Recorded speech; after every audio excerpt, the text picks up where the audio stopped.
Hello everyone, आपने tune in किया है टैक। मैं हूं डॉक्टर राजपाल। ये बेहद खास वीडियो आपके समक्ष, और इस वीडियो में मैं आपसे जो पोयम डिस्कस करने वाला हूं, that is written by William Shakespeare, sonnet 18, and tentatively it is titled Shall I Compare Thee to a Summer's Day. So this video is very significant as it is the first video of a long lecture series on all the poems prescribed to you by all the universities of state of Haryana. Haryana की universities ने BA third semester में जो English का syllabus prescribe किया हुआ है, उसके सारे वीडियोस इस लेक्चर सीरीज का हिस्सा हैं।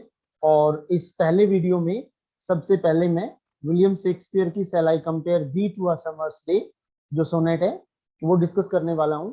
सो सबसे पहले I would like to share with you that sonnet is a poem of 14 lines.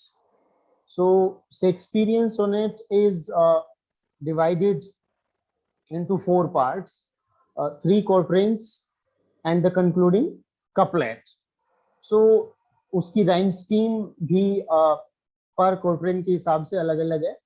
In the first quatrain it would be A B A B. Then as the stanza changes in the next quatrain it would be A B A B B C B C C D C D E F E F. So that's the rhyme scheme, and let me share with you this poem on your screen. And throughout this discussion I would be taking up which poetic devices are being used and a close critical reading of the text that is very comprehensive, and it would be very easy for you to understand the poem. Sonnet 18, Shall I Compare Thee to a Summer's Day. So the context is some sort of comparison, and the first poetic device that is being used in this poem, that is rhetorical question. So a rhetorical question is one that that's a question that does not need to be answered. So ये effect के लिए question डाला जाता है, और एक ऐसा question होता है जिसका आंसर अंडरस्टूड होता है. There is no need on the part of the poet or anyone to respond to this question. ये ऐसा क्वेश्चन नहीं होता जिसका आंसर करना होता है, बल्कि एक ऐसा क्वेश्चन होता है जो एम्फसिस डालने के लिए क्वेश्चन पूछा जाता है, और जिसका आंसर अपने आप में अंडरस्टूड होता है. सो shall I compare thee, it is written in first person point of view. So the mouth speak, the poet's mouth speak is first person. Shall I compare thee to a summer's day. So the poet is asking or posing a question to the friend that shall I compare thee? Thee means you. So should I compare you with a summer's day? So in England, a summer's day is quite opposite to the ambience and the environment that we have in our country, India. Bharat में जिस प्रकार का summer day होता है वैसा England में नहीं होता है. That is bit pleasant. तो उस सेंस में है. अगर हम इंडियन कॉन्टेक्स्ट के हिसाब से कंपैरिजन करें, अपने दोस्त को किसी को कहें कि क्या मैं तुम्हारी तुलना गर्मी के दिन से करूं, तो वो सारा कुछ sweat and all that would be creating a very sorry figure and all sort of nauseating smell. So nobody would be allowed to compare with a summer's day in India, but in England it's a different climatic condition and a different ambience altogether, and therefore the pleasantness of a summer's day motivates the poet to compare his friend with a summer's day. So shall I compare thee to a summer's day? This is the rhetorical question with which the poem starts. Thou art more lovely and more temperate. See here, Shakespeare debunks, and he अपना जो comparison है वो उससे ना, this is called grid. ये लालच है. Thou art more lovely and more temperate. In the first line of the poem, Shakespeare says, shall I compare thee to a summer's day? In the very next line, he dismisses his own comparison and says, thou art more lovely and more temperate. The friend is more lovely and more polite than a summer's day. Therefore, the comparison that was there, that was made by the poet to praise the beauty of his friend, is no longer valid according to the poet himself. rough winds do seek the darling birds of May. See the imagery, the image of darling birds of May. मई के महीने में जो lovely birds होते हैं, plants के, trees के, उनका चित्रण किया गया है. So this is a direct image. Rough winds do shake the darling birds of May. So गर्मी के महीने में winds, जो रफ winds होती हैं, वो बर्ड्स को जिस प्रकार से शेक करती हैं, उनको हिला देती हैं, वो चीज सही नहीं लगती. The destructive force in a summer's day is not something that the poet like. The poet doesn't like that destructive force of a summer's day. Summer's day की वो जो destructive force है, that is that gets exhibited in shaking the darling birds of May, वो उसको अच्छी नहीं लगती. And summer's lease hath all too short a date, and then the period of summer is too short. So the transience of summer, एक side में जब summer की ट्रांजिएंस है, तो इम्प्लाइड मीनिंग क्या है? That friends beauty is permanent, वो permanent है. पोइट्री में कुछ इम्प्लाइड मीनिंग्स होते हैं. एक आपका डेनोटेटिव मीनिंग होता है, एक कॉनोटेटिव मीनिंग होता है. So denotative meaning is superficial meaning and connotative meaning is the deep meaning, the deeper. So what is not said you have to conjecture. आपको वो एंटिसिपेट करना है, जो नहीं कहा गया उसी को कहना या उसको एंटिसिपेट करना. That is the real beauty of reading poetry, and that you would be learning, initially learning, and then would be practicing with me, Dr. Rajpal, as I am going to give you the complete analysis of all the poems which are prescribed to you in your syllabus. Next slide is sometimes too hot the eye of heaven shines. So there is one more poetic device, that is personification. Personification का मतलब होता है जब हम किसी non human activity को, non human object को, non human thing को जब human attributes, human qualities attribute करते हैं, that is personification. So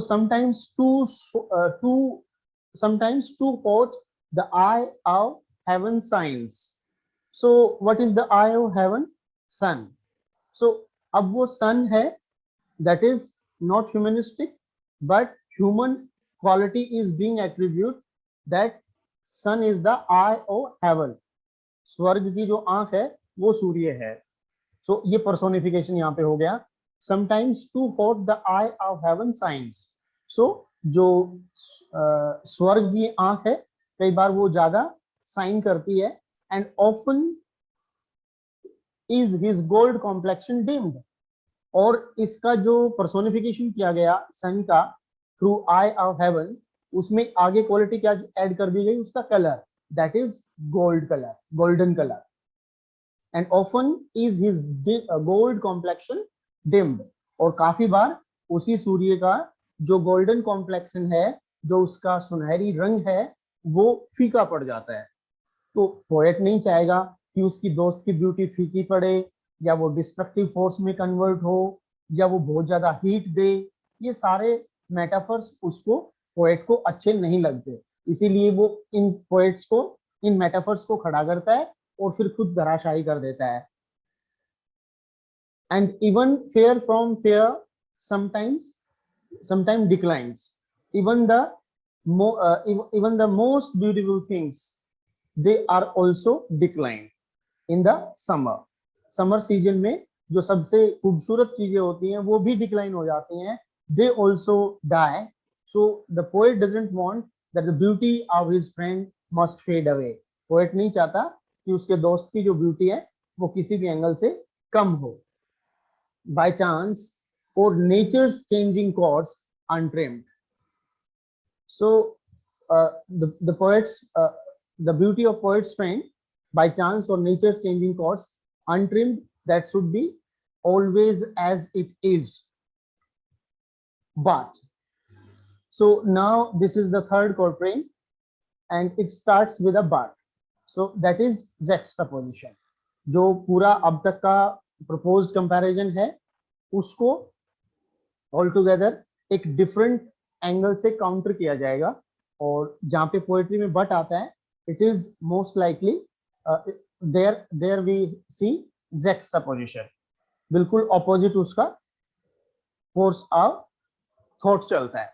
but Dai eternal summer, अब देखिए एक थी फिजिकल समर जो ज्योग्राफिकल कंडीशंस होती हैं, उस समर का जिक्र किया गया, and now but the eternal summer shall not fade, but the poet is of the opinion that the eternal summer of his friends shoal would never fade, वो कभी खत्म नहीं होगी। एक साइड में तो समर का जो टाइम पीरियड है वो कम है, टू शॉर्ट अ डेट, और इस साइड में ये मैंने आपको पहले भी कहा था ट्रांजिएंस और परमानेंस का जो एक चोजन मोटिव है शेक्सपियर में भी और दूसरे पोएट्स में भी, उसी का रिफ्लेक्शन यहाँ पे है। Nor lose possession of that fair thou owest, और जो पोएट के फ्रेंड में जो जो जो फेयरनेस, जो सुंदरता वो पजेस कर रहा है, वो भी लूज नहीं होगी। Nor shall death brag thou wanderest in his shade, और मौत भी उसको अपनी छाव में घसीट के नहीं ला सकती उसकी ब्यूटी को। सो what is here, basically if we see through a critical angle, then this desire, this temptation to overcome time, that is a chosen motive in Shakespeare. दूसरी poem है that is written by William Shakespeare himself, and in that there are some lines that love is no time's fool, though rosy lips and cheeks within his bending sickles compass come.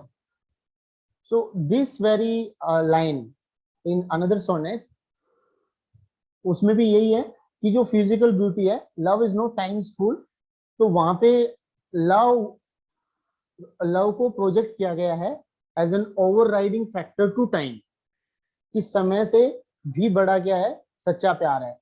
Love is no times fool though rosy lips and cheeks में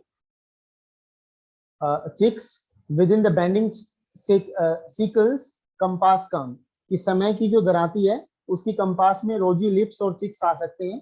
physical beauty में fade away, but time is not love is not time's fool, तो वहां पे भी time को overcome करने की कोशिश की गई है, और यहाँ पर भी वही कोशिश की गई है। So this way the poet not only praises the beauty of his friend, rather he is in a way trying to immortalize the beauty of his friend, वो अपने फ्रेंड की ब्यूटी को इमोर्टलाइज करने वाला है, करने की अटेम्प्ट्स हैं। When in eternal lines to time thou growest, so Shakespeare ने मान लिया कि जब तक लोग जिंदा रहेंगे तो उसकी जो लाइंस हैं वो इटर्नल हैं, अजर अमर हैं। When in eternal lines to time thou growest, so the beauty of poet's friend would be growing in the lines written in his praise by the poet. Poet के द्वारा अपने दोस्त की सौंदर्य की तारीफ में जो कंपोजिशन की गई है, जो पोएट्री लिखी गई है, उस पोएट्री की लाइनों के माध्यम से पोएट के दोस्त का जो सौंदर्य है वो ग्रो करता रहेगा, बढ़ता रहेगा। And here comes the concluding couplet, आखिरी दो लाइनें।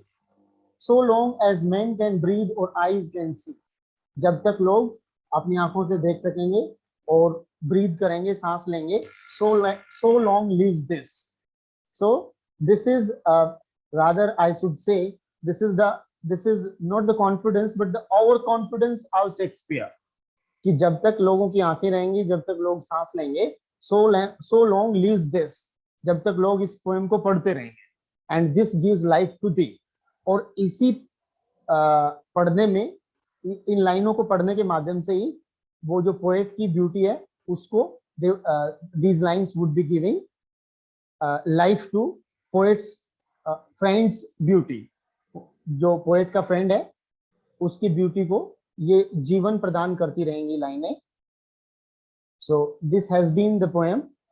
आप अपने क्वेश्चंस को हैं, आपको जो भी डाउट है वो कमेंट बॉक्स में आप डाल सकते हैं। उम्मीद करता हूं कि आपको ये पोएम बहुत अच्छी लगी होगी और बाकी पोएम्स को भी आप टैग के माध्यम से देखकर आप भरपूर फायदा उठाएंगे इन वीडियोस का. These are made specifically for your convenience to empower you through this online platform of tag that is one of the best rich repositories for vocabulary, grammar, talk fests, and editorial analysis of the Hindi.